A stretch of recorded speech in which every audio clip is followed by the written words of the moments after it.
شامی صاحب پہلے 2 ہفتے کا ٹائم دیا کہ 2 ہفتے جو ہیں وہ دیتے ہیں ان معاملات کو، اور 2 دن کے اندر انہوں نے حملہ کر دیا ڈونلڈ ٹرمپ نے. یہ کیا ماجرا ہوا، کیوں حملہ کیا؟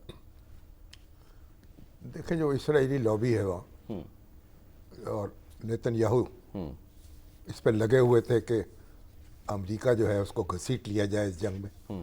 وہ کامیاب ہو گئے اور ہماری کوشش تھی کہ امریکہ جو ہے وہ تاخیر کرے، بات چیت کے ذریعے مسئلے کو حل ہونے دے. اور صدر ٹرمپ جو ہیں جو اپنے آپ کو امن کا سفیر کہہ رہے ہیں اور امن کا نوبل انعام لینا چاہتے ہیں، وہ اس کے تقاضے پورے کریں. صحیح. تو بہرحال وہ اسرائیل کی جو لابی ہے، نیتن یاہو کی لابی، وہ جیت گئی اور انہوں نے حملہ کر دیا. اور حملے کے بعد دعویٰ کیا کہ ہم نے ایران کا جو ایٹمی پروگرام ہے اس کو مکمل ختم کر دیا ہے. صحیح.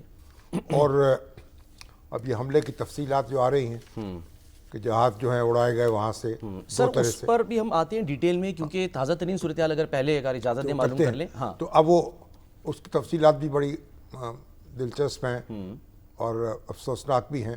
تو بہرحال اب جب حملہ کیا گیا تو یہ جو کہتے ہیں کہ حملے کی جو استعداد تھی وہ صرف امریکہ کے پاس تھی.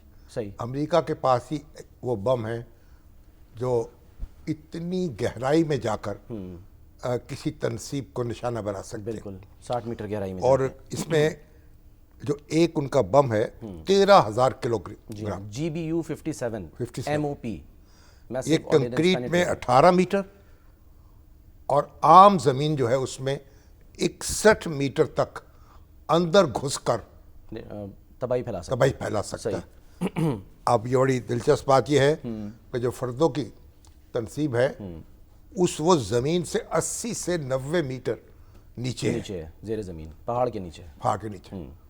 اب صدر ٹرمپ نے تو دعویٰ کیا کہ ہم نے مکمل اسے تباہ کر دیا ہے.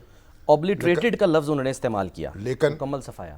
لیکن ان کے جو وزیر دفاع ہیں اور ان کے جو جرنیل ہیں انہوں نے تھوڑا سا شک کا اظہار کیا، اور ایران نے بھی کہا ہے کہ ہم تو وہاں سے افسودہ یورینیم پہلے ہی لے جا چکے تھے، منتقل کر چکے تھے. اور اب یہ بھی کہا جا رہا ہے کہ تعمیر نو شروع کر دی گئی ہے.